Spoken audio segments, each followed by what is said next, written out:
Good morning, and welcome to this live case demonstration from the Mohammed bin Khalifa Cardiac Center in Bahrain, entitled The Role of Artificial Intelligence in Optimizing Treatment of Complex Lesions. This is performed by Dr. Shireen Al-Sheikh and Dr. Rasha Al-Bawardi. My name is Haytham Amin. I'm happy and privileged to share this panel, esteemed panel. My co-chair and procedural analyst is Dr. Mirvet Al-Asnaj, and on her right we have Dr. Sundus Samarkandi and Dr. Nofel Anizi, and to my left is Dr. Hind Al-Asemi. This is a TNT sponsored by Abbott, so I really want to extend my deepest thanks to them for making this possible. But before we start, I wanted to take a moment to acknowledge the importance of this session. As a Gulf WIN initiative, Women in Intervention, and on behalf of the Gulf PCR Board of Directors, we would like to show all of us our support for this endeavor to support women in cardiology, women in medicine, and women in the workplace as a whole. This live demonstration is unique, not only with the experienced panel I have here with me today, but also by the all-woman cath lab team, including the operators, the nurses, the radiographers, the technicians, as well as the anesthetists. All of them are women except the patient, who is a lucky man. This is an all-out woman cast that exemplifies excellence. And without further ado, I would like to give the lectern to Dr. Mirvet, who will present the case that we will be doing from Bahrain. Dr. Mirvet.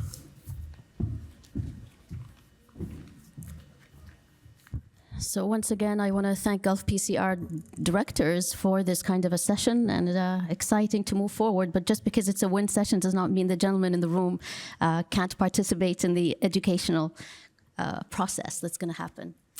So really, we're going to focus on artificial intelligence and how it can optimize management of patients in the catheterization laboratory. This is a gentleman who is 54 years old, had an inferior wall myocardial infarction in 2019, and had primary PCI of the right coronary artery. The stent implanted then was a 2.75 by 24 DES. He was lost to follow-up, not uncommon in our part of the world. So you see angiographically, looks like very good results. Risk factors: diabetes and heavy smoking. He's had chronic coronary syndrome, class 2 to 3, for the last 1 month. Of note, he stopped all his medications, and he has a sedentary lifestyle. Labs, really there's nothing pertinent. His creatinine is normal, LDL in 2.3, and hemoglobin A1C disappointingly at 9.5. So the non-invasive evaluation, the EKG showed a normal sinus rhythm, just some non-specific Q waves and T wave inversions in lead 3. The echo shows well-preserved LV systolic function, no wall motion abnormalities, with an overall ejection fraction of 60%. Given the chest pain, the patient was put on a treadmill, and it was positive at stage 2, so very strongly positive. These are the baseline angiograms. As you can see, the patient has high-grade stenosis of the mid-LAD in the cranial view, and in the caudal view, you can also appreciate another focal lesion in the proximal circumflex. So this is a patient who had a STEMI in the right coronary artery, and now he has 2 high-grade stenoses in 2 different territories. And this is the right coronary artery now after several years. So you can see focal in-stent restenosis. And you see it in both views here. So I think I'm going to actually, so what they ended up doing is they did the focal stenting of the LAD with a 3.0 by 18 drug-eluting stent, and again, focal stenting of the circumflex with a drug-eluting stent 3.0 by 18 again. And this is where I will stop. This is just a very quick summary of the case that I just showed you, and maybe we can move on and discuss the plan. So Dr. Mirvet, because this is a TNT live, normally we would have a discussion before we go to the cath lab, but given that we will have several talks after the live case, we will go directly to the cath lab in Mohammed bin Khalifa Cardiac Center in Bahrain, to Dr. Shireen and to Dr. Rasha. And we can, of course, during the case also ask questions on the panel here. So if we are ready in Bahrain, we are ready here in Dubai.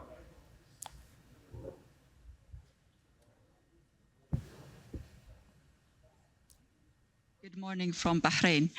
Can you see us and hear us? Yes, Shireen, we see you. Good morning, all from Bahrain. Good morning, Shireen. Good morning, Rasha. Good morning. First of all, thank you for giving us this opportunity to be part of Gulf PCR today. Without further ado, I will hand it over to Dr. Sarah, our Chief Resident, to present the objectives and the strategy and the tools will be used today in this procedure. Can we have the slide, please?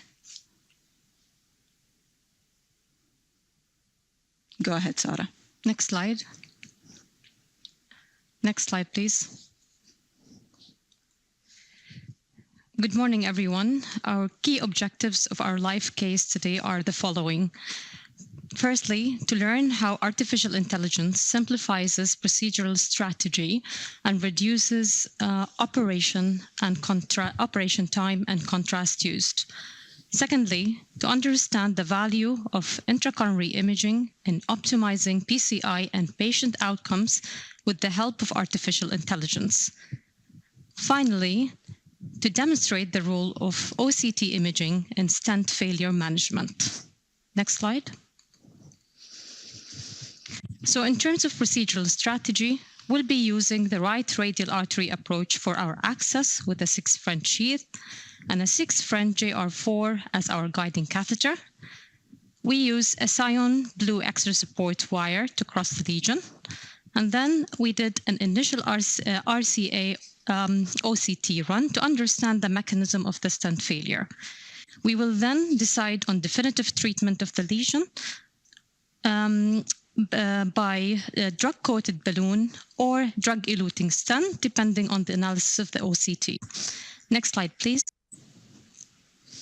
So after optimal OCT image acquisition, the image analysis is performed using Ultron 1.0 software.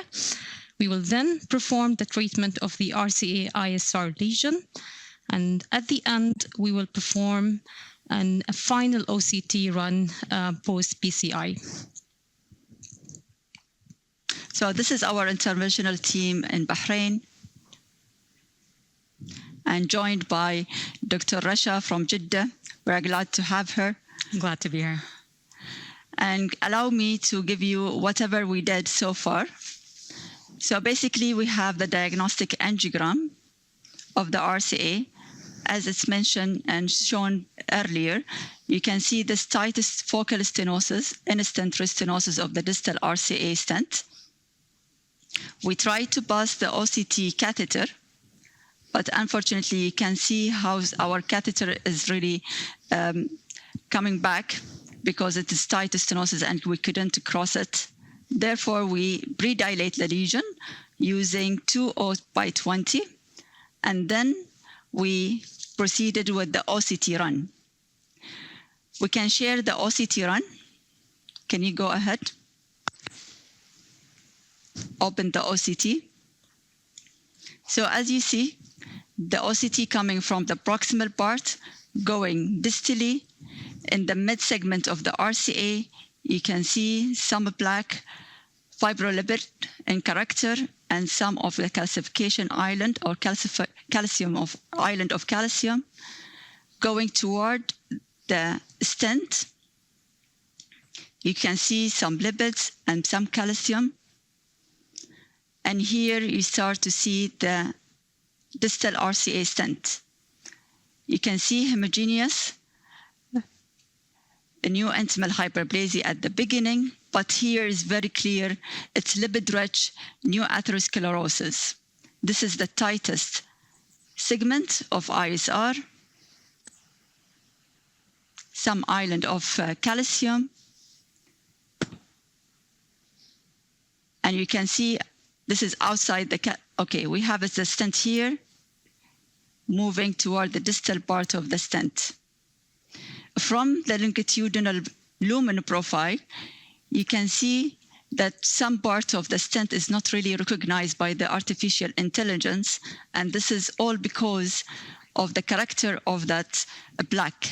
It's all lipid-rich, which obscure the signal behind the lipids.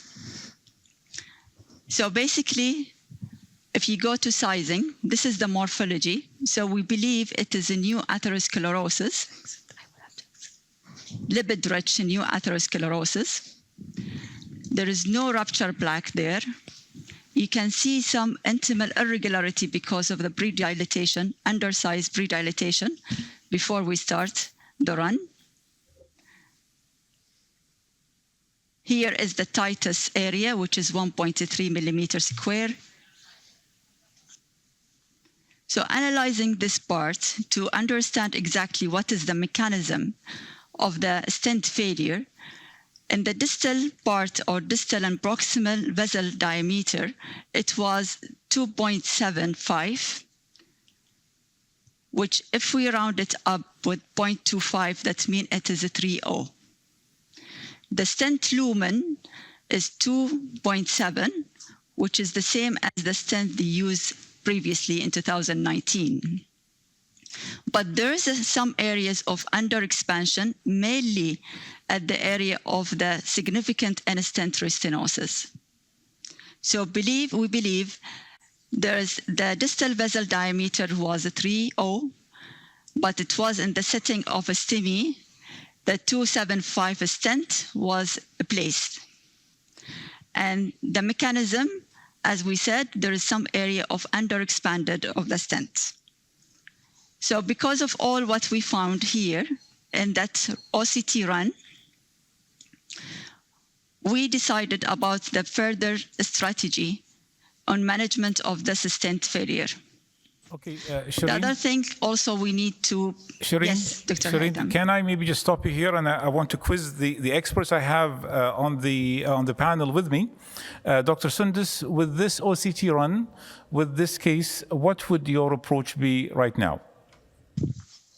So my approach will be like a percutaneous intervention. I would go with, as we understand now the mechanism of the failure of this stent, I will maybe, knowing that this OCT has done after a pre-dilation, I think with a 2.5 balloon, I'll be going more with another balloon to have full expansion with a non-compliant balloon, followed by a stent covering both edges at least, and then assess whatever, if there's another lesion. I think in the middle of the RCA, we can have further evaluation on it. So, Dr. Nouf, would you agree? Here we have an issue with a slightly undersized stent. We do have new intimal hyperplasia and probably new intimal atherosclerosis. We don't see a ruptured plaque. This is not an ACS setting. This is, somebody presented with, class 2 to 3 angina and a positive stress test. With these findings, would you follow the same strategy as Dr. Sundus? I'm more inclined to actually follow the same strategy, since we have like 3 mechanisms here involving the underlying pathophysiology of the in-stent restenosis. So I think going with a larger stent would be a better strategy. Dr. Hind? Yeah, exactly. I'll do the same, since the mechanism here was like under expansion in the part of the stent, in addition to a new hyperplasia. So probably I will dilate. Like we don't see any edge dissection. We don't see any thrombus. So I will again pre-dilate with a bigger balloon aggressively, and then assess again. Dr. Mirvet. So, Shireen and her team really showed us that it's not one or the other. So what we're seeing here is a range of pathologies that need to be treated differently. So the very short segments of underexpansion need to be adequately expanded. The areas where you have neoatherosclerosis with insignificant segments of calcification, the calcification can be ignored, but you do need to treat those segments with adequate non-compliant balloons, and perhaps, because it's quite a long stent, drug-coated balloons.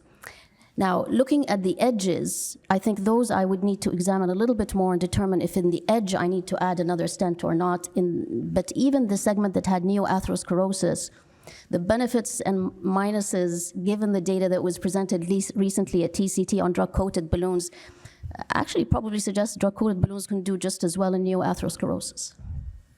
So Shireen and Rasha, tell us, what is your plan? You heard what our expert panel here said. I will leave my comment to the last. I want to learn from these ladies and then seem to give an educated guess at the end. But in my mind, I have, looking at what you said, I probably agree that I would, post-dilate this with, 2.5, 3 millimeter balloon. Do once I've done that and I've assessed it on OCT, if I really have good stent expansion and I've tacked down the neoatherosclerosis, end with a DCB without stenting, if possible. But if you need to, or if there's extension of disease distally, then a second stent would be in order.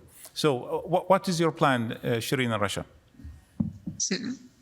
So as mentioned by multiple panelists, and as you said as well, so there's an area of underexpansion, but it's really only in the mid.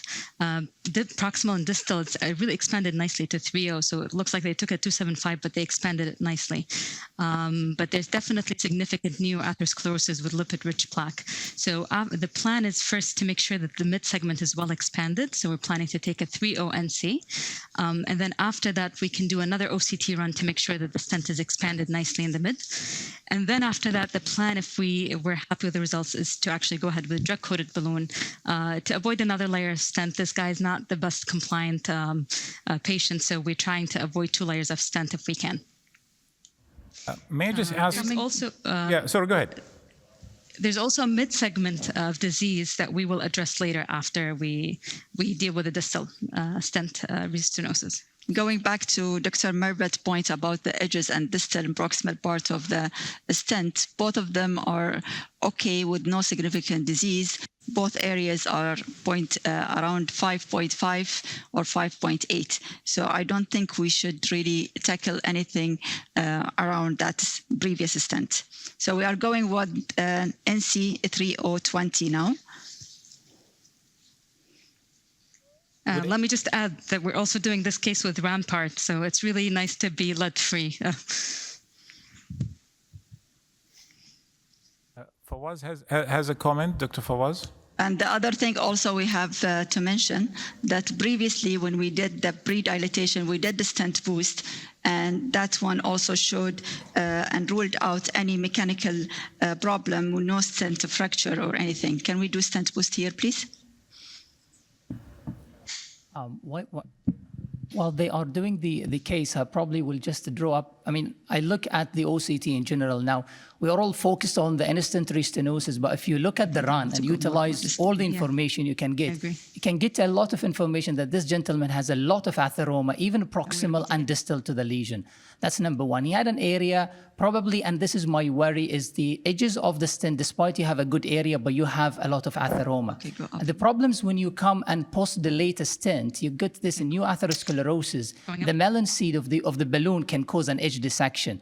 So sometimes in these cases, if I give it a try with NC, if it fails, I go with a cutting balloon so that I really know that I have fractured that, and then I do the NC balloon. Can you go to epicranial, please, view? I have one comment. And repeat OCT. Yeah, I have one comment. Stent boost. If you look at the RCA, usually the RCA does not taper. So if proximally you can see that's almost like a 4-5 vessel, and there's diffuse lipidic plaque from the mid to the distal segment. So I think OCT sometimes underestimates the size of the vessel. Practically with IVUS, you can see the media better and you can size the vessel in a proper way. So what I would do is, obviously they're going to expand now, they're going to do another OCT run, is to do some manual measurements, and probably you'll see that the vessel distal is more like a 3.5. So this 2.75 stent is severely underexpanded, and that's why you have failure of the stent in this case.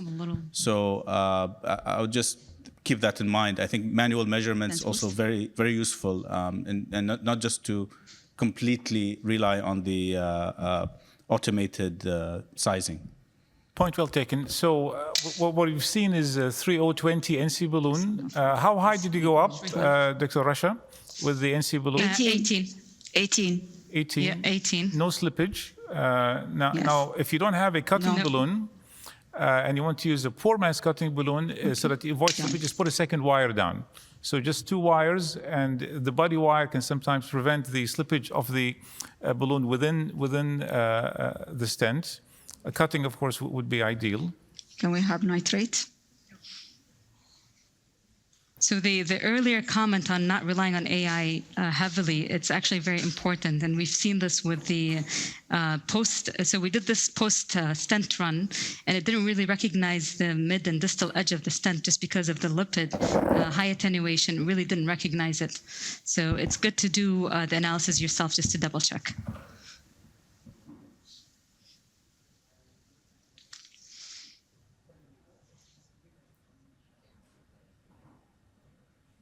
Nitrate, please.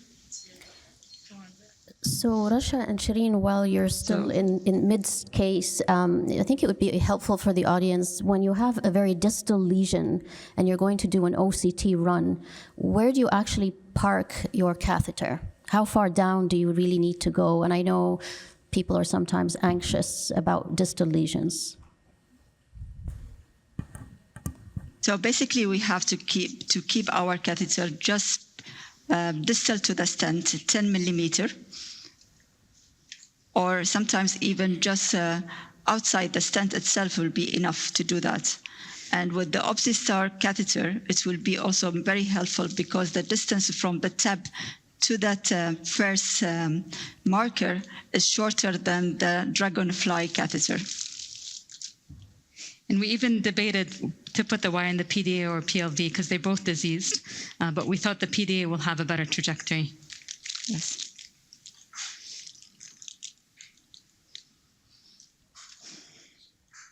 So we injected nitrate before going ahead and do the OCT run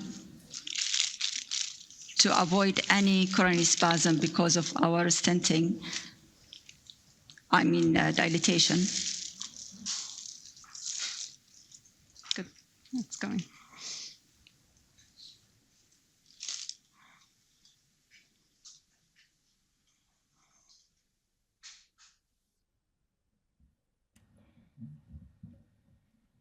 You can see we just want to make sure that we go beyond the stent edge, so we'll cover the whole segment.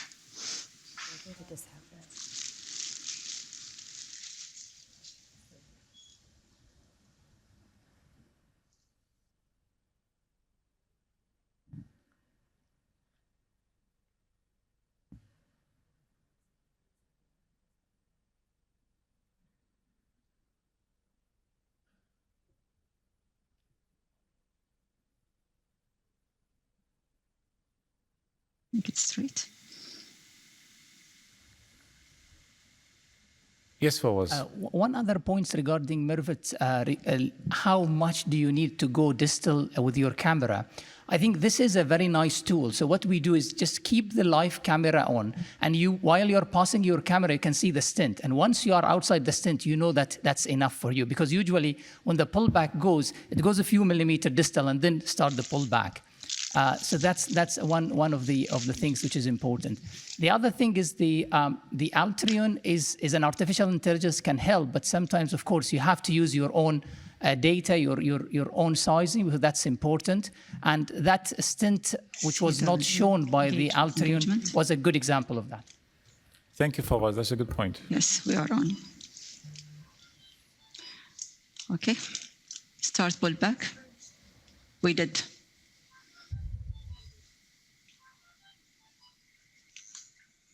Inject. I'll have to check my wire.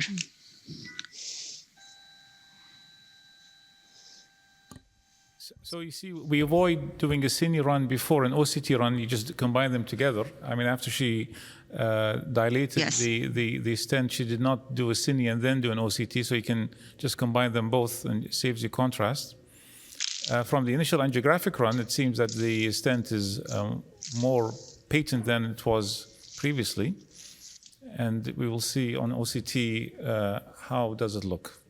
So they're doing some nice co-registration now that's going to help us, whatever we see on OCT, kind of juxtapose it to the angiogram so that when we do treat, we know what we're dealing with.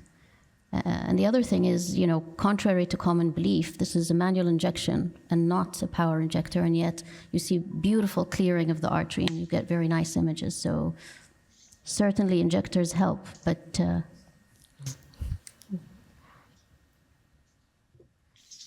female hands also can do the same. Yeah. Well, Okay. is this post-PCI run? It's just not recognizing the stent yet. So again, going from proximal to distal, coming toward the stent soon.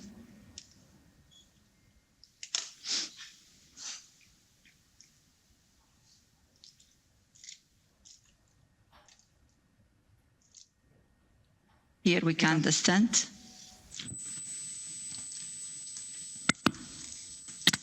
It looks like the lumen is bigger now, but we're still waiting for that ISR segment.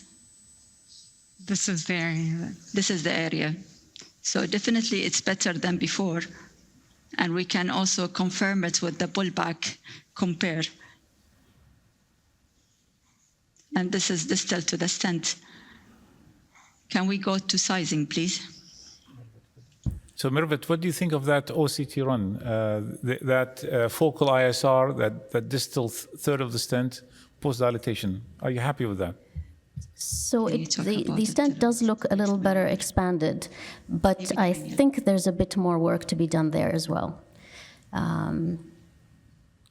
In terms of further stent expansion.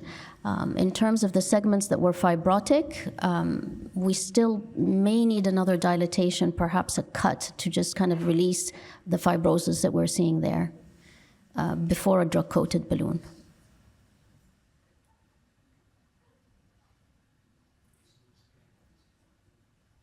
All right, so we're doing the run again.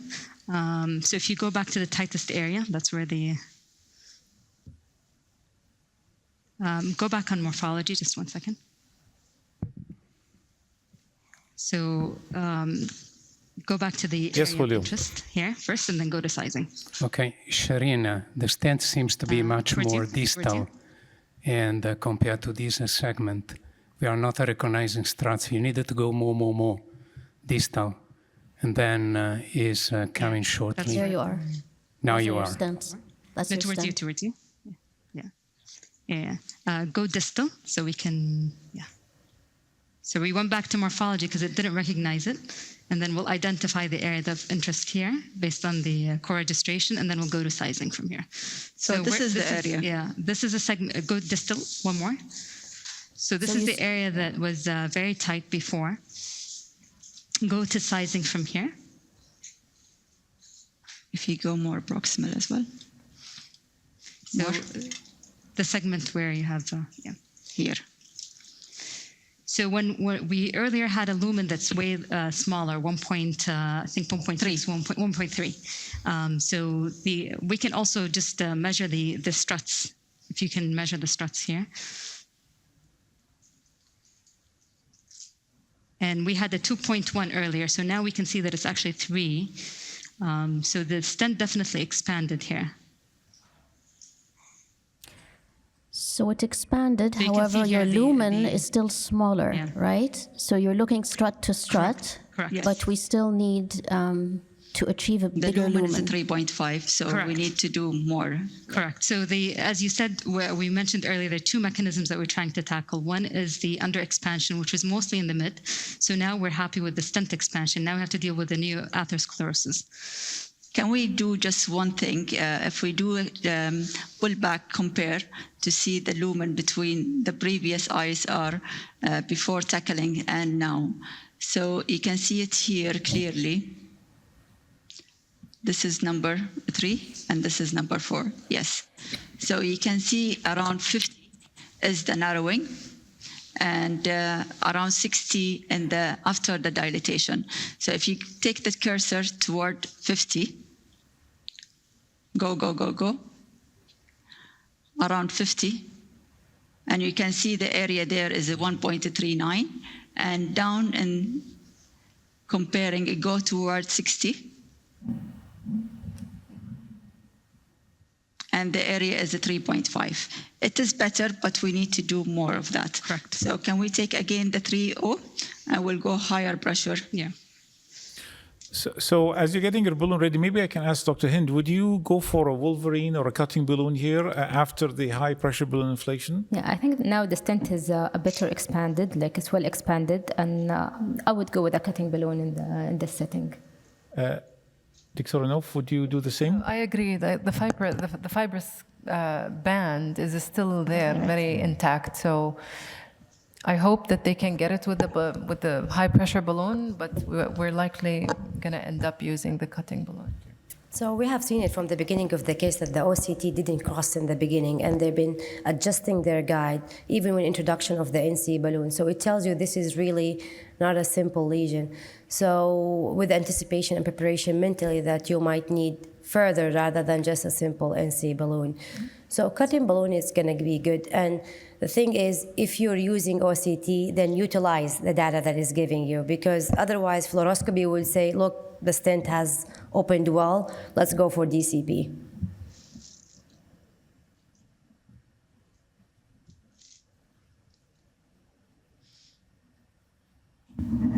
And it's important that we treat the lesion before we DCB it, for sure. Okay, can we stent boost here in the lateral, please?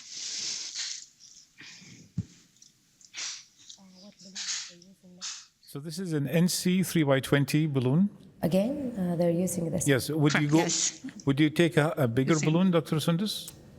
So yeah, I would maybe either upgrade, because I have the knowledge now of OCT that my edges are fine and the sizing, and possibly a cutting balloon will be like a better thing. So from my perspective, because Russia went with 18 atmospheric pressure with the same 22. balloon before, just like a couple of minutes ago. So she's going to use now 20, so I can see 20, it from 22 the clock right there. now. Yeah. 22 and down. Yeah. So I agree with Sundus that a lot of the times the calcified lesions actually can yield and crack with a non-compliant balloon. And fibrotic lesions can actually be more stubborn. And those are the ones that you probably need a little bit of cutting. Okay, stent boost. Can we see the cine, please, on the screen? The balloon, yeah. Inshallah. Dr. Yes, Dr. Mohammed. Can you show them the cine, please? I think I agree with all the steps so far, but most of the time I put in my mind that after the NC balloon with the presence of good imaging like OCT, I will go ahead and use. I'm more familiar with angioscope for a long time, and it helped me in those cases very well. Should we do the... What about an OPN or IVL? What do you think? Will it help? So I'll just reiterate Dr. Sundus's question. She said, would you use an OPN or an IVL? Well, an OPN would be used if we have an under-expanded stent. The same thing with IVL, especially if there's calcium outside the stent, which is neither in this case. We don't have that. So there is no indication for an OPN. There is no indication for an IVL in this particular case. Other cases, you actually do require that. Yeah. So it did expand. I think we just need to know how big to go safely.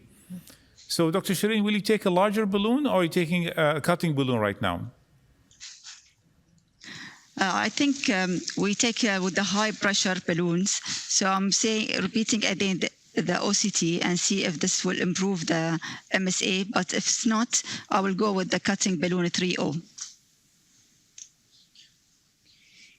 And just going back to the comment of shockwave, the calcium that we see is actually just a little bit less than a quarter, and it's behind the stent with an expanded stent. So I don't think it will make a huge difference. I think if it was a calcified new atherosclerosis plaque, then it will definitely be important to do.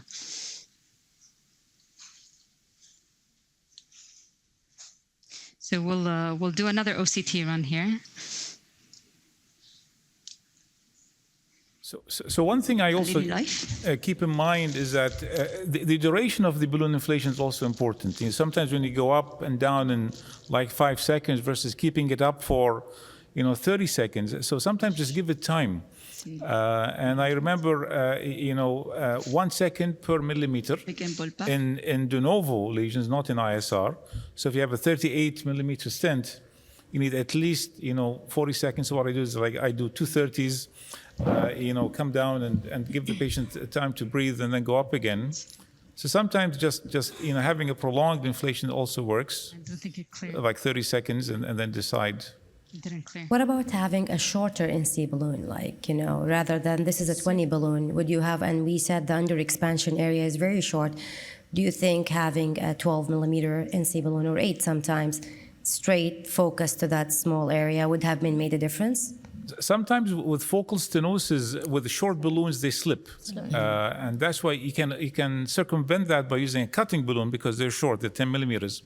So if you have melon seeding, taking a longer balloon, slow inflation, you grip the wire and be able to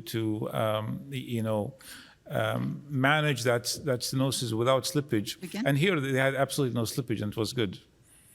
Again. 1. So we're testing Dr. Rasha's forearm grip strength today with these with a different manifold than I'm used to. Yeah. For some reason, it's not.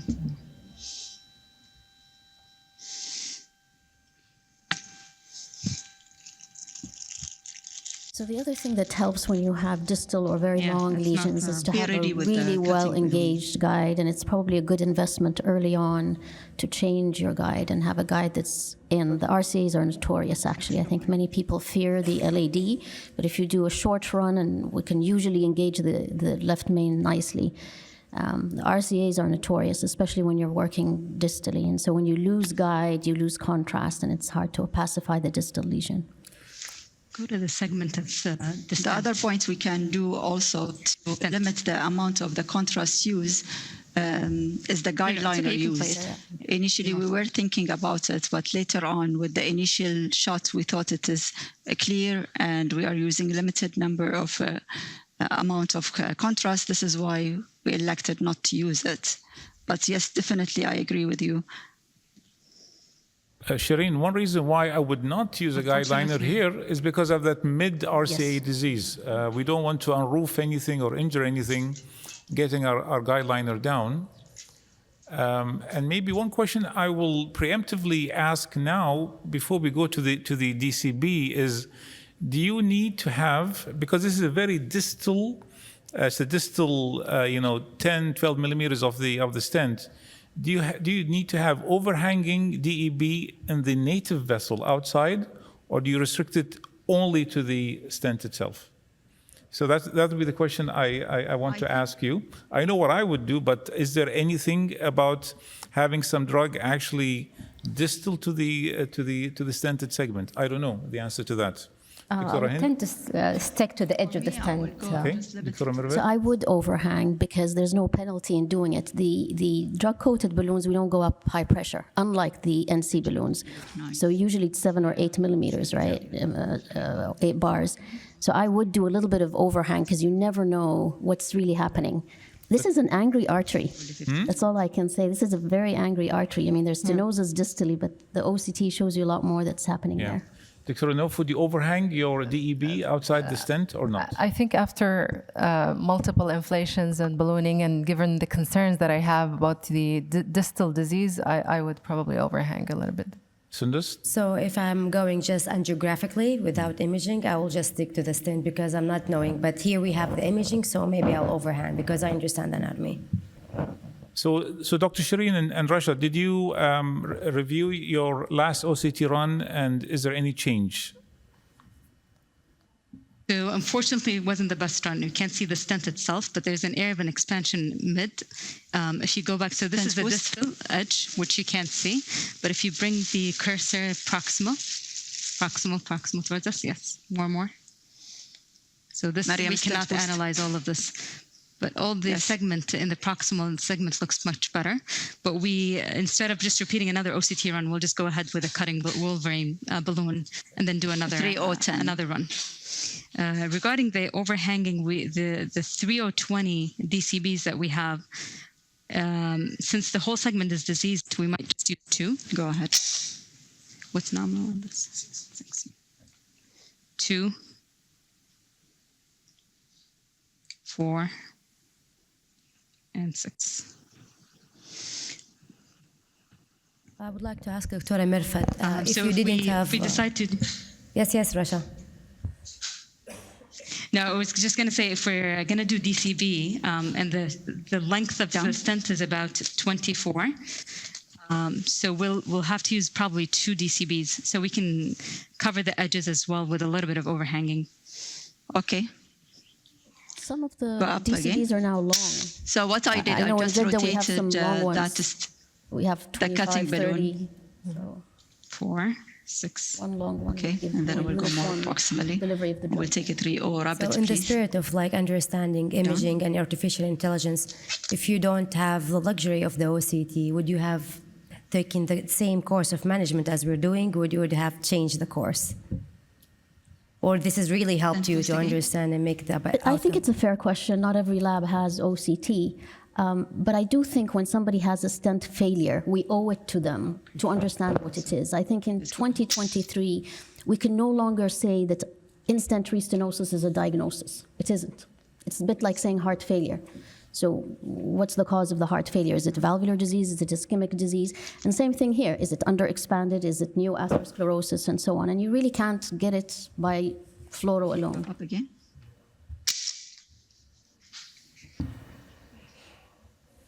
Okay. And down.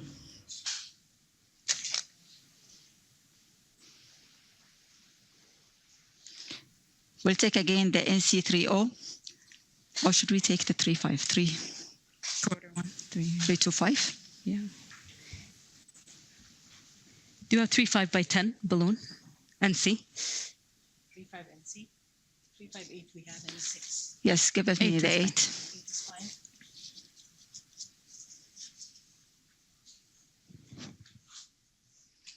So we did this cutting balloon, 3.0 by 10, and now we're going with the higher and bigger balloon now, 3.58. So my question to you then is... Then we'll do the OCT run and hopefully... Yeah.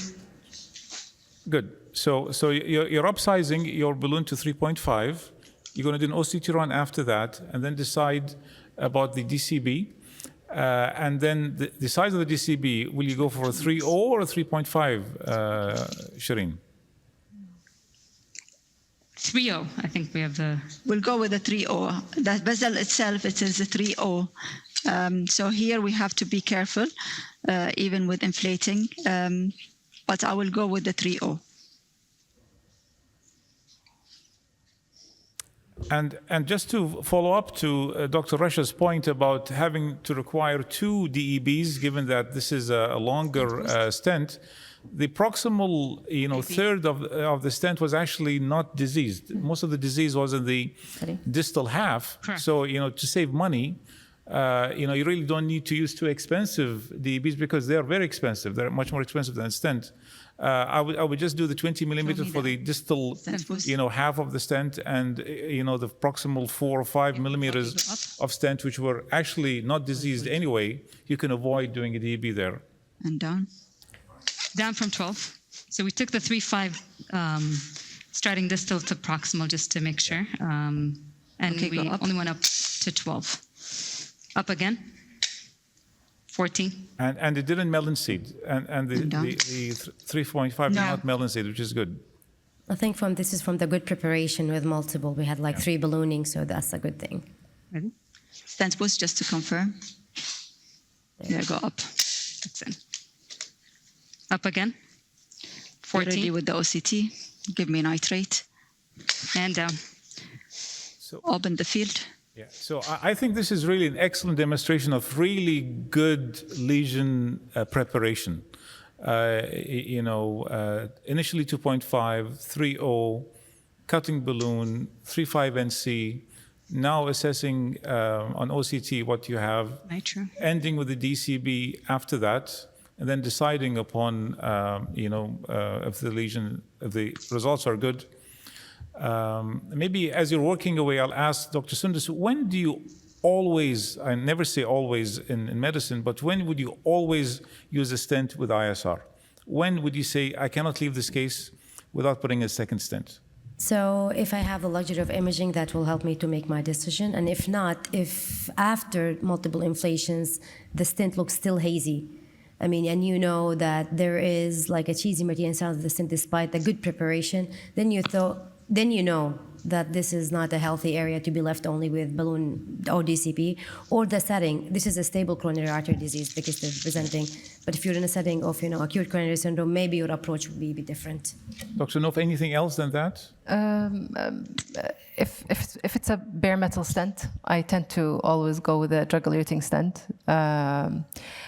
If I do have a concern distally, then I know that I will stent anyway, so I wouldn't consider DCP and the setting as well. Yeah. Dr. Mirvet? I pretty much agree with them, but I would avoid it as much as I can.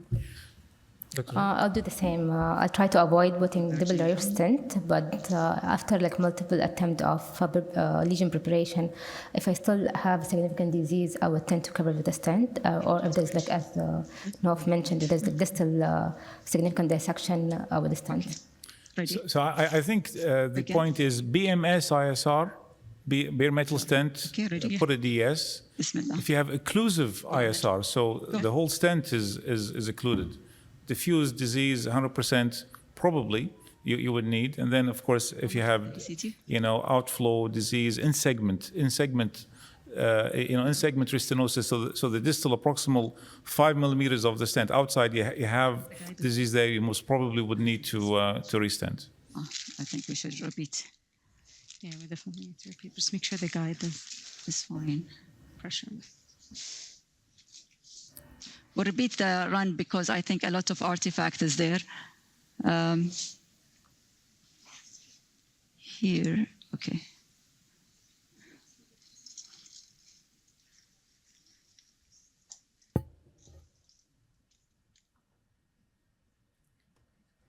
Maybe just to add to your question, when would you stent for sure? I think the other thing is if you see stent fracture. Sure. I'm purging here. Okay. And do the injection. Do the injection. Make sure about the position. Okay, good. Go ahead. Begin pull back.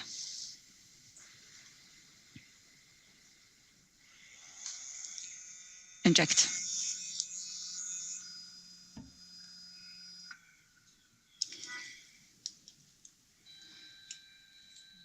Clearing.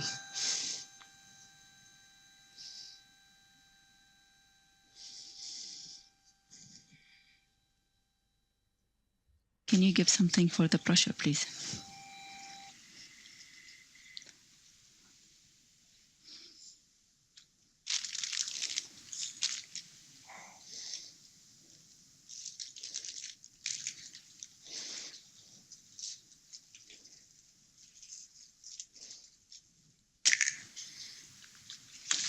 All right, so we'll have the final run before we DCB, hopefully. All right, so let's go to the edge and then we'll come back. So definitely looks better. Yes. All the way down to the edge. Go more distal, please. More distal. Okay, so MSA is definitely better than the area. Okay, distal edge, there is no dissection. Okay, can you go to sizing, please? And adjust your bracket. Go more distal. Quickly, Zain. Until you don't see the stent. Okay. Go more distal to that orange thing. The bracket. Okay, if you go around the orange, this is the maximum area or the narrowest area that we had previously, and now it is around 4.9. To confirm that, can we go to a pullback, compare pullback? The same lesion before. Yes. The third one. So if you go to 50, this is the area. It was 1.3. And now if you go more to 61, more 62, so it's definitely better than that. So I think in the black or the ISR modification, we did a good job.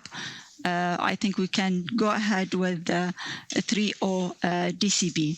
To confirm is just what I want to make sure about that orange area. If you go back to morphology and let us see if it is really underexpanded or the AI recognize this problem correctly or no.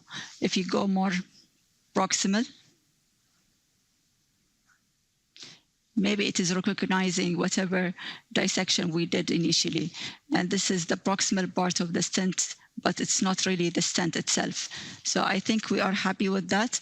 And we'll go ahead and do the DCP, please. If everybody agrees. 3020 drug-coated balloon. A 3020 DCP. Play it again. So there is no proximal or distal edge dissection. And we are going ahead and doing the DCB as the final or definitive treatment of the ISR. So this is 4 years old stent with a mechanism of new atherosclerosis. We modified the ISR mainly with high pressure balloon and cutting balloon. We gain the acute luminal diameter now, or gain, and we are happy now to go ahead with the DCB. So if you look at the proximal part of the stent, you can definitely see that the kind of fractured, I would say, the actual fibrotic plaque. So go more distal. Hold the wire, please. How do you want to? So yeah, right there. So there was actually definitely a significant atherosclerosis there. So we've done some modification. Now we're going to try to treat it with a DCB. And stent boost, please. So you have paclitaxel? Just the yes. type of the DEB that you have?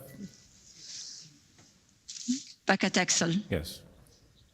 Stent boost again.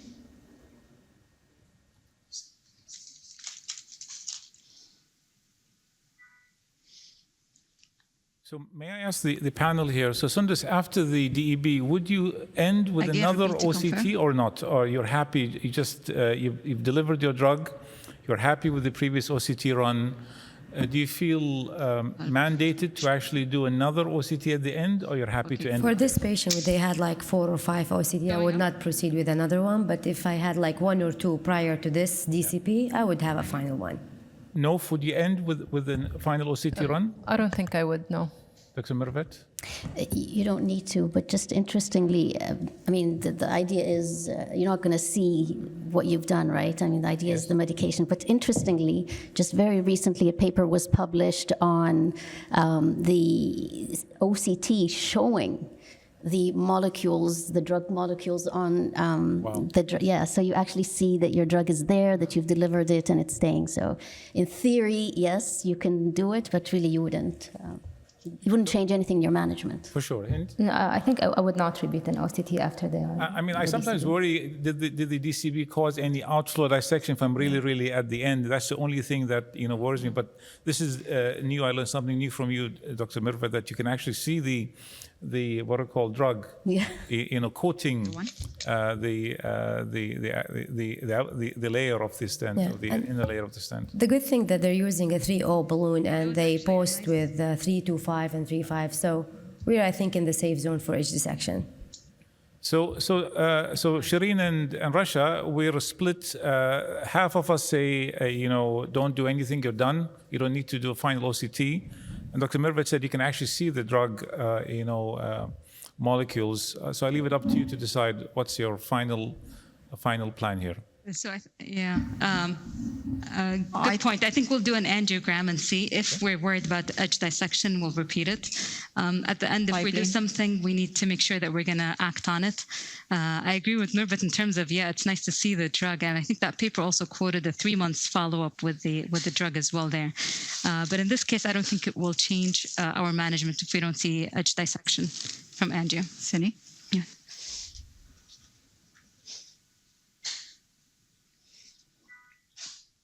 I don't know if you guys see the angiogram here. So now I think I'm happy with the angiogram. The mid RCA. I don't think I will repeat again the OCT. Yeah, the mid RCA looks. The mid RCA, to be honest. I don't know if this is spasm because it looks tighter. So from the first run. Sorry, go ahead. So Dr. Haytham, from the first run, there was a focal area of the mid RCA, which is the area was 3.5. So we thought because it is focal, we'll do an FFR offline after finishing the case. And if it is really significant, maybe we need to stent that segment as well. I mean, we have... And the one thing that also OCT showed us is there's really not a great healthy segment to land it distally, so we're going to have to overlap it with a previous stent if we end up stenting. So I think that these are two valid points. I mean, one would be to say, okay, we fixed the left system, we fixed the significant ISR, we have this moderate mid RCA. Shall we do an RFR pullback right now? Would that help me, or an IFR pullback? And if there's no step up, you're done. And that's something that we could entertain to basically decide, to actually do it or not. We can give some more nitroglycerin if the BP allows. I don't know what his BP is. Give me nitrate. If you want to do it, do the functional assessments, we can do that as well if we have time. We actually have 8 minutes. 8 minutes for you. Yes, doctor. I really congratulate the team in Bahrain. I mean, this is a demonstration of a precision treatment of an ISR pathology. If you notice, since they started till now, the numbers of the OCTs, the number of the angulation, you didn't need to do the normal, what we used to do, like 2 orthogonal views, because you can see a 3D dimension from single shot. This is a very, I wouldn't say this is a good case for a live case because it's a very long, tortuous RCA and you have a distal RCA. So usually opacifying this will be difficult, but they have demonstrated a fantastic opacification. The steps they used in opacifying and doing the intravascular imaging was excellent. And I think giving the history of this gentleman with poor diabetic control, if I can avoid another layer of a stent, that would be really fantastic. So I think they have done well done job. So Shireen, I see you've pulled out your pressure wire, and I think this can just shows you that imaging and intravascular hemodynamics can really help solve questions and queries of how to deal with complex anatomy. And I think in Bahrain we have the RFR wire. We have both RFR and FFR. So we'll go with the RFR without using adenosine. Okay.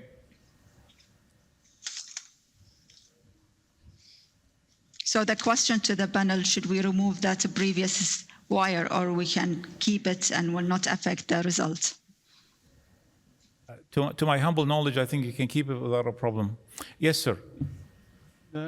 Concerning the diffuse atheroma in the vessel, from proximal up to the distal, and the area is 3.5, I think so I will consider that the area of 3.5 most probably will be negative RFR. So proximal, right? I think they were referring to the more proximal lesion, not the stent. The mid part, which is more obvious now as compared to before, because before they have done the area was 3.5. So I think the ultimate test of anatomy is hemodynamics. So the hemodynamics, if they're negative, we're happy to stop, not do anything. Yes, Ahmed. Yeah, beautiful images. There is no need for puffs. They did the whole case only with OCT. They didn't puff in between. This is what I do. There is no extra contrast. I think what they use for the OCT, they use for both the imaging, for everything. Great case so far.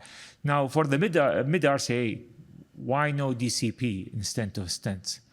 I mean, they have DCP already done there.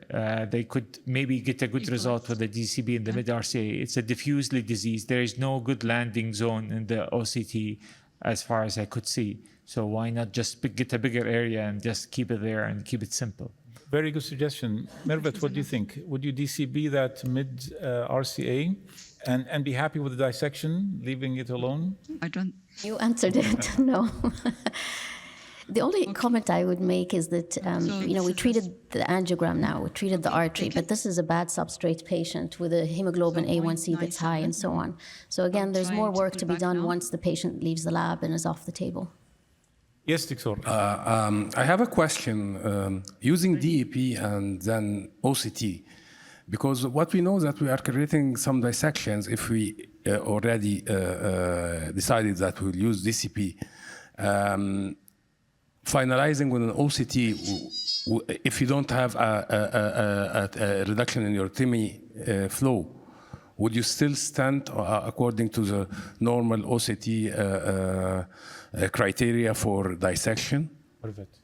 And if you have a dissection, if you decide I will do on DCP and you have a TIMI3 flow, and then you decide to do, although it's not, for me at least, it's not recommended because you can increase the dissection by hydraulic power force you do. Would you change your decision accordingly? Okay, yeah, we'll answer your question while Shireen, tell us, this is your RFR wire down? So basically we did the RFR pullback and there is no significant step up and that's mid-RCA. So we'll treat that lesion medically. Excellent. You can see the RFR pullback? Yes, we do. So baseline was 0.94, right? Yeah, very good. Yes, so it's negative anyway from the start. I wouldn't have, you don't even need to do a pullback.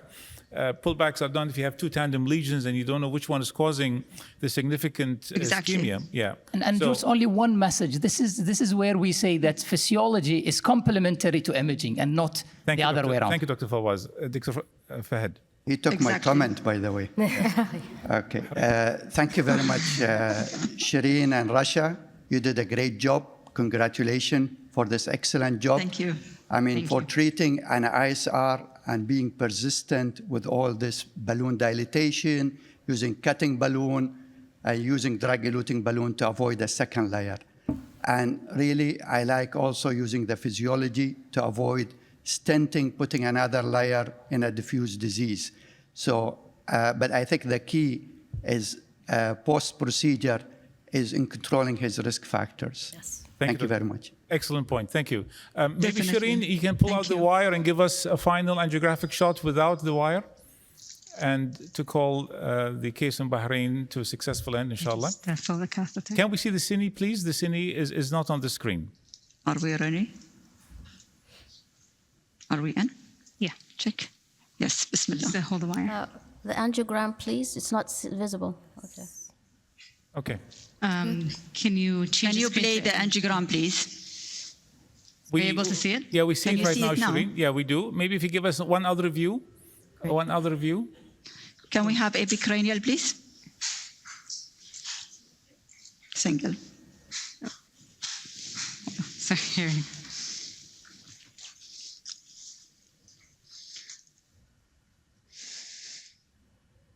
Very nice. A good flow. So Shireen, it looks very nice. You can give some nitro just for the distal. So we're running out of time. So I want to thank you, Shireen, and Dr. Rashad Bawardi in Bahrain, all the team, Mohammed Khalifa Cardiac Center, all my esteemed panel here for a wonderful demonstration of how to treat stent failure, how to assess it, assessing it by intravascular imaging, acknowledging what the cause for the failure is and tackling both, knowing that there are biological problems as well as stent mechanical problems. And your approach, was very clear here. So thank you again. And this is a feather in the cap of women in intervention. I'm truly proud to say about all our women here, both in Bahrain and in Dubai. So thank you very much. Good. Thank you.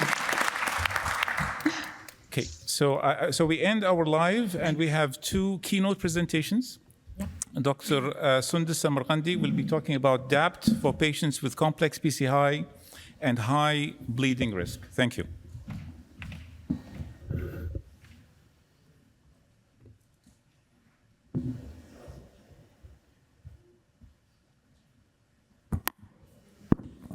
Good Good morning, everyone, or good afternoon. I would like to thank the Gulf PCI for having me. So my talk is very simple, and I know it's not much of a relation to the live case, but it is in a different way. So we have 3 constraints in this title. It's DAPT, high bleeding, and complex PCI. I have no disclosure. So what is the definition of complex PCI? Complexity doesn't just stand at the complexity of the cardiac disease itself, or the multivessel left main or calcification, or we have seen just a simple lesion, how much it took from us to understand and work with it. And sometimes also the patient comorbids, when you have the risk factor of the patient and the presentation, if it's an acute coronary syndrome, unstable angina, and add to it the background of the patient with ejection fraction, cardiac output, and finally your operator experience and the skill set and the set of things experience that the patient has, the doctors has in his cath lab. Then we have the DAPT and the higher bleeding risk. So DAPT, we know it's the mainstream for the treating patients who are having stent or DCP or coronary artery disease. And we have seen that over the last 15 to 20 years, it have the reduction in the stent thrombosis with the introduction of good antiplatelets and good stent generations. And the bleeding risk has always been an issue, and until it had been incorporated in the last few years in the guidelines, and it's been defined either with a precise staff or patient having motor 25 or in the ARC definition. So it's like, having the precision DAPT score, which is mainly focused on the patient himself with the background of his medical hemoglobin, WBC, creatine clearance, and then you go with your scoring system. Where the DAPT score will help you to decide, should I prolong the DAPT actually, and it's more focused on your stent, where you're putting it, how lengthy it, and when we talk about what kind of coating the stent is having. So you take it all in consideration together, and the age, the comorbids, the laboratory, the iatrogenic, the bleeding history, and also the neural system involvement. So it's just like, it's a balance.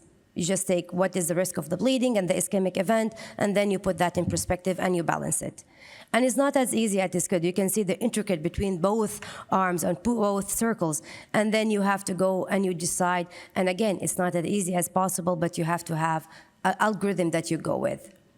So simple guidelines that tells you if it's like a patient is in stable coronary status or an acute coronary status, then you have to prolong the DAPT at least 1 year or maybe 30 years, depending on your case. Whereas when you incorporate the high bleeding risk, you can make downgrade, and you can take it in 3 ways. Either you discontinue one of the DAPT and make it the patient only on SAP, on single antiplatelet, or you downgrade your antiplatelet, for example, going from prasugrel to clopidogrel, okay? Or you switch, for example, from ticagrelol after a few months to clopidogrel. So you have multiple options, just, tailor it to what fits your patients. So this is like a quick looking in multiple societies going with DAPT and a high bleeding risk. We all go have a DAPT at least for 1 month and then, or to 3 months, and then you downgrade it after 6 months, 1 year, and you go with single antiplatelets. So you put all these together. We have multiple trials going with that. I mean, we cannot just cover in 8 minutes or 6 minutes all these 15, 12 trials. My focus will be basically on single trial, which is the STOP DAPT trial. We talked about the patient, we talked about the operator and the tools that you have, then we have to talk about your instrument that you have, like the stents. Are we there as the stents are helping? We have seen just a stent failure. So you have to take that in consideration and utilize all the tools that you have in the lab to avoid this as much as possible. So as STOP DAPT2, it's a prospective multi-center open-label randomized trial comparing 1 month of DAPT versus 12 months of DAPT after implantation with limited exclusion criteria. And after that, they have extended it up to 5 years, which I think it's been presented in the TCT. Patients after 1 year, either they continued in clopidogrel alone or aspirin alone. And we can see from the first year that there is 1 month of DAPT followed by 11 months of clopidogrel SAP versus 12 months. We have seen a difference in the bleeding composite endpoints in favor of the clopidogrel arm. And also the high bleeding rate subset showed a low event rates for high bleeding risk patients. And the primary endpoint mainly was driven by significant difference in the bleeding endpoint. Keep in mind, this is in the first year in favor of the monotherapy with clopidogrel. So going further in 5 years, we can see at least the baseline characteristic of these patients. Most of them, they were in late 60s or 70s, let's say. Most of them were stable coronary disease, but we have 40% of them were diabetic, okay? And their arc bleeding was like 33 to 36%. And the involvement of left main or two-stent strategy was very low in these cases, we have to say that. But you can see the jump in the image usage of IVUS and OCT in this. This is trial we just started in 2017, and it went up as we go forward. We can see the adherence of antiplatelet was much better, having patients on, single antiplatelet, as in the clopidogrel arm. And you can see after the 1 year, because it's already on SAP, there's no much of a difference in talking about the cardiovascular death or MI or stent thrombosis. And just for the interest of time, I'll be just going quickly in that. Even the bleeding, there was not much a difference because you're talking now more than 1 year and it's just a single antiplatelet, maybe numerically improvement in the clopidogrel arm. So that's what we can see here. So there are some limitations. It's not randomized at 1 year. Almost 20% were not adherent to their allocated therapy. Medication other than antithrombotic were not captured at the first year. Especially the imbalance and concomitant using of proton pump inhibitor may affect the bleeding risk, and we know that.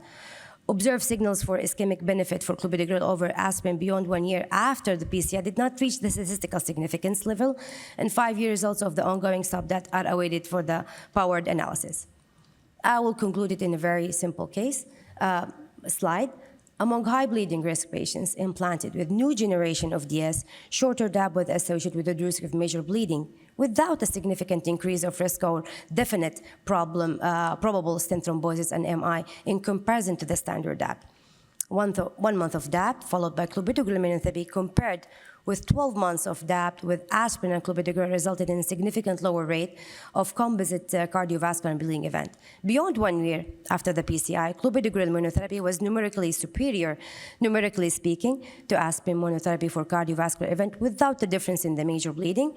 Clopidogrel might be an alternative attractive alternative to aspirin with a borderline ischemic benefit beyond borderline.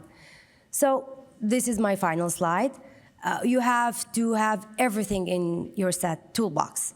Your experience, attending these meetings, like it opened my eye having this image session. It really opened my eye, and maybe I'll be changing some of my practice afterward. Second of all, utilize your imaging, and third of all, OCT has shown us a great thing here, and utilize better stent platform for whatever is the best for your patient. With that, I thank you. Thank you very much. Thank you, Dr. Sundus. We'll probably take questions at the end.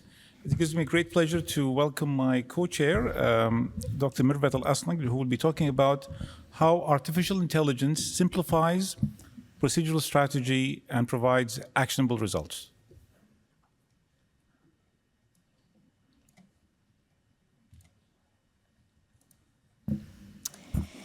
So while I still have your attention, I'm going to talk about artificial intelligence. Isn't that the dazzling and the buzzword these days, right? I don't really have anything relevant to disclose, but I'm going to do a little test on everybody. Please have a look at this angiogram. This is a patient who had provisional left main to LAD, and this is the angiogram post-stenting. This is your circumflex. I'm going to make it very simple because we don't have a polling system right now, but those of you who think that this is a significant more than 50% lesion, just raise your hand, please. Those of you who think that this is less than 50%, again, just to keep it binary, raise your hands. Okay, so there was a conglomerate of artificial intelligence. This very same angiogram was actually showed. I'm just showing you the results of the interventional cardiologist, not the non-interventional cardiologist responses, but you can see how much they varied from those calling it 30% to those calling it 90%. 10% of the audience said 90, 5% said 30, but staggering numbers in between. So really eyeballing, even in the most significant of lesions, isn't the way to go perhaps in 2023. So let's look at the history of this. In the 1970s, it was fantastic, and we all like history, and we look at the angiograms, but today, the different shades of gray really aren't enough. Where have we gone from that? We've moved on to looking at IVUS and OCTs, and then more recently to artificial intelligence to expedite standing in the cath lab and turning over your patient. But if we pause and we say we've moved from the different shades of gray to intracoronary imaging, is there evidence for it? Well, yes, there's plenty of evidence. This is the most recent, going from Illumian 4, October, Octavus, and then the network meta-analyses. Collectively, these are the total number of patients that were enrolled in these robust randomized trials presented at ESC. Let's look at the network meta-analysis. When you're looking at all-cause death, so a very hard endpoint, you're actually looking at a 25% reduction. When you're looking at cardiac death, there's a 64% reduction in the pooled data of these 17 trials. When you look at target lesion failure, 31% reduction, favoring the use of intracoronary imaging, be it OCT or IVUS. What do the guidelines tell us? Again, ESC guidelines have been revamped. They're telling us that for acute coronary syndrome, they're affording a class 2A recommendation for a patient who presents to you with an acute coronary syndrome, be it IVUS or OCT. They're also saying 2B recommendation if you have an ambiguous culprit, and with a preference to OCT so that you can actually visualize more morphology. But this was all the recent data from 2023, but we've known about this, and there's a consensus document that was elaborated 5 years ago in 2018 that looked at all of this very closely and has provided us guidance. So we're looking at IVUS guidance improves outcomes in long lesions and CTOs and so on, and there's a battery of trials that have been published in that arena. Looking at left mains, again, there's a battery of trials that have looked at it, particularly with intravascular ultrasound. More recently, we looked at OCT and the feasibility in left main, but there's stronger evidence for using it in complex lesions and bifurcations such as the October trial. So really looking at this consensus document and dissecting it a little closer, you look at the acute coronary syndrome, you want to look at thrombus and you want to detect it and you want to determine the burden. You want to look at patients who have MINOCA and so on. Vulnerable plaque, again, intracoronary imaging is able to define it and define lipid-rich versus not lipid-rich and perhaps identify some parameters of activity, macrophages and so on. And then identifying lesion significance and finding reference diameters and looking at left mains in particular and minimum lumen areas that are acceptable to us. So again, published already, data's been available for quite some time. So when we're looking at imaging, what does it tell us? What does it help us with? Well, pre-PCI, it's going to tell us about the morphology. It's going to tell us about the length of the lesion and how far we want to stent, so from where to where, and identify landing zones, and the diameter. Post-PCI, we're looking at max, so we were looking at medial dissection, significant medial dissection to the gentleman who was asking. Unfortunately, fluoroscopically, if you're already seeing compromised flow and you're seeing haziness, you already know that this is quite significant and you most certainly can't leave it. But we do know from the data that has been published on medial dissections that significant dissections that go beyond the intima and so on, the risk of stent thrombosis in those are higher. Now, it's debatable whether we're looking at this data retrospectively, so we're looking at the patients who had stent thrombosis and then looking retrospectively what their OCT looked like and not looking forward. Apposition, looking at your stent apposition and expansion. We saw that beautifully represented today, and again, today we're looking at in-stent restenosis. In one patient, you actually saw more than one thing happening. So if you do stent boost and you see a segment of a stent that appears to be underexpanded, can you safely assume that the rest of the stent is okay? No, you really cannot without intracoronary imaging. And so you can see beyond underexpansion, you can see loss of mechanical integrity, neointimal hyperplasia, grade it, score it, and likewise in terms of neoatherosclerosis, because your treatment will change. So you're not only looking at balloons and so on. So the automated software now allows us, once your patient is in the lab, you're wearing your lead, the screen is not as close as you think it is, but it gives you some reference, some automation, and directs your attention somewhere. It gives you an orange line that you see over here, and it's telling you, hey, pay attention, something's going on here. You don't have to, just like Dr. Shireen and Dr. Rasha showed us today. I mean, you do modify, but it really zones you into what you want to do. You look at the calcium, it's there or not, define the calcium, how thick it is in the arc and so on. You also look at the EEL, it's going to define it for you a little better, and it's going to give you the diameter that allows you. There's also the, again, looking at it in terms of integration and looking at the co-registration, allowing some dynamic angio, and looking at under expansion with the tapered mode. So I'm going to show this momentarily. But when you look at the co-registration, which again we saw beautifully today, but in long lesions, it really does help to do this co-registration and to see what you're talking about. And a lot of the times in our poorly controlled diabetic patients, what you do see is different pathologies in the same patient. But even when you're identifying these pathologies, you want to know their reference. So where is this in the angiogram? You know, is it the mid-LAD? Is it 2 segments down? Is it 2 segments up? This is what co-registration allows you to do. And now there's this joystick that sits right next to you, and you as an operator, you do not have to be dependent on your staff or another expert who's in the room. Nevertheless, I would recommend having somebody who is your main imaging person. So this was actually done in our cath lab. And again, an afternoon of like fascination, right? So this is really wow imaging that, you know, somebody like me would love to post on social media. This is our team. I don't know if Dr. Sheza is here, but we were working on this case together. But in all seriousness, it isn't about the wow factor. As much as we do bifurcations, our lab is heavy on bifurcations, can we really say that we are able to see the struts? Can we really say we're able to see if our wire passed behind the struts or not? A lot of the times, it's a testing, right? It's a trial and error.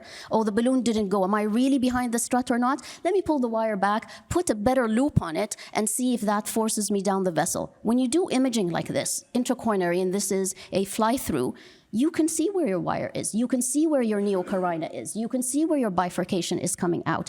And so it's no longer a wow factor only. I still think it's wow. So really the ability for it to analyze and give you the 3D demonstration, you can customize it, right? So you can customize it and train your staff that I'm looking for these 3 items, 1, 2, 3. And so they now immediately do it for you. And they know your algorithms and create your own internal algorithms. Easy to access the carina, ability to view angiography, ability to see 2D cross-sectional view of the current frame, and ability to do any screen capture, sort of like this. So you already see this little dot over here. This is co-registered with this segment over here, and you can see it over here. So you can see it in short axis, you can see it in longitudinal view. You know which frame you are, and you're actually seeing it co-registered with your angiogram, and you know if your stent here is adequately opposed and expanded. You may see a different segment that's not well opposed, for example, around 30 or 25. And again, today we saw something that was very nice, that you can juxtapose pre and post images and really compare them. Have I done adequate work here or not? But again, medicine is a data-driven and it's evidence-driven practice, or at least it should be, right? So is this just all making our life simpler, or is it just so we showcase it in presentations? Absolutely not. So the Light Lab initiative actually showed that 80% of the time intracoronary imaging with OCT actually did change the strategy. So pre-PCI, there was an 80% change in terms of vessel prep. So you ended up doing more ballooning, more, or bringing in a cutting balloon, or what have you. And 31% post-PCI. So it isn't just about doing the run and getting out. It's about being actionable. And from the Light Lab initiative, we do see that it is, in fact, actionable. We see significant changes. You identifying segments ahead of time that are underexpanded, and you can treat them. So the key takeaways: routine use of intracoronary imaging has improved clinical outcomes. Period. It is not debatable. It is not something that we right now need to discuss, but I have experience. OCT-guided PCI showed procedural and clinical benefits, including safety benefits. So is it safe to perform OCT? Are you going to get a hydraulic dissection, and so on? Plenty of evidence to suggest that it is actually safe. Growing evidence, probably even stronger recommendations in the 2023 ESC guidelines. I'm suspecting the newer guidelines are actually going to upgrade even more, given that a lot of these trials were published at the same time that the guidelines were elaborated. And then the latest Ultron 2.0 software, again, gives you that instantaneous, actionable OCT, that even though it may not necessarily tell you accurately where the stent started or ended, or where your calcium is, or how the depth of it, but at least it draws your attention. You're able to manipulate and make the necessary changes. So thank you, everybody. Thank you. Thank you, Dr. Thank you, Dr. Mehbet. That was a wonderful presentation. So we have 5 minutes for questions to our two speakers. Maybe I'll start with Dr. Sundus. You have a patient who requires triple therapy. on a NOAC or warfarin, and comes in with ACS, and you do a mid-LAD stent. Do you drop your aspirin when when the patient goes home? Do you give 1 month? Do you give 3 months of triple therapy and then drop the aspirin? Keeping in mind the bleeding risk. So triple therapy has been addressed in multiple trials, but 2 points. Intraoperatively or intraprocedural, I will utilize IVUS or intracoronary imaging to confirm that everything is good. So even if I have to, especially in high bleeding risk patients, if I need to stop something, that'll be in the safe zone at least. Number 2, the guidelines are saying, or multiple trials have shown, it's like kind of, if you have a very high bleeding risk patient, you can go with triple therapy for 1 week, and then you dropped one of the antiplatelets, preferably to aspirin, and then you can be in clopidogrel, not prasugrel or ticagrelor, in addition to the DOAC or warfarin. But if the patient, let's say, simply just an atrial fibrillation patient, simple as that, then you can maybe say, okay, I can stretch the triple for 1 month. Let's say I did a bifurcation, left main stenting. Then you can stretch the boundary with keeping an eye, the whole picture together. But that's my approach, and even that the trial has been demonstrating. Good. So, Mirvet, if you had a crystal ball looking into the future, in 5 years, 10 years from now, what will OCT tell us?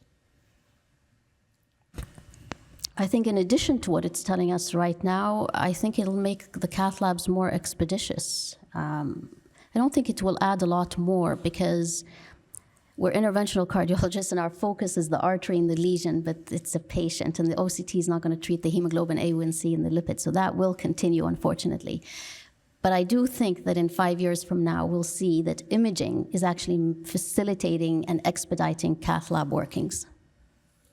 I think we've always had this question: is the plaque stable, unstable? Is this high-risk plaque that you want to not just mechanically stabilize, but medically, and that's the onus on good lipid control and sugar control. But I think now with the first step has been categorizing calcium. Maybe the second step would be to tell us, the lipid, the TICFA, the thin cap fibro, caps. So I think all these things will happen as AI, takes a center stage in our world. Dr. Hind, I'll leave the stage for you for any last comments before we end. You have 2 more minutes. So, first of all, that was a great session, and I would like to congratulate Dr. Shireen and Dr. Rasha for the excellent case and great demonstration of the case step-by-step, demonstrating the mechanism of failure and how to deal on the information that they got from the OCT, ending up with a great result. I would like to thank you all for inviting me to this session, and thank Dr. Mirva for the great talk and Dr. Sandus as well. That was a very useful session, and probably it will change my practice indeed. Thank you. Nof, any comment about the 2 talks or the case? I'd like to congratulate Shireen and Rasha and the Bahrain team for this excellent demonstration. I do believe that imaging is the future. There's always resistance in the beginning, and we are resisting probably the change to using imaging in every single case, but I think there's a good uptake so far, and I think this is where we're heading. Yeah, I have want to thank the Gulf PCR for embracing the WIN initiative. So this is session in comparison to last year. We have gone from standing here and talking. Now we have putting in things in action. Case was demonstrated excellent way by Dr. Rasha and Dr. Shireen. Kudos to them. Well-established session, excellent talk, and moderation by Dr. You and Dr. Mirvat. So I have nothing but thanks and amazing session by all means. And I cannot, of course, end without having Dr. Mirvat have the last say. She has been a strong advocate of women. I'm not a Twitter person, but I see all her great efforts for women both in the Gulf and abroad. And I want Mirvat to give you the last word. Thank you. I mean, I'm going to echo what everybody on this stage has actually said. I think Gulf PCR have been instrumental in advancing women. But what I do want is to make sure that everybody understands that when we do address women and women's health and when we empower women, we are also addressing men and their health. So when we're showing artificial intelligence by women operators, I don't think it's just about women. I think it's just making women more included. And on that really cohesive note, I thank you all. Thank Abbott again for their sponsorship and lunch. Enjoy it. Bon appetit. Thank you.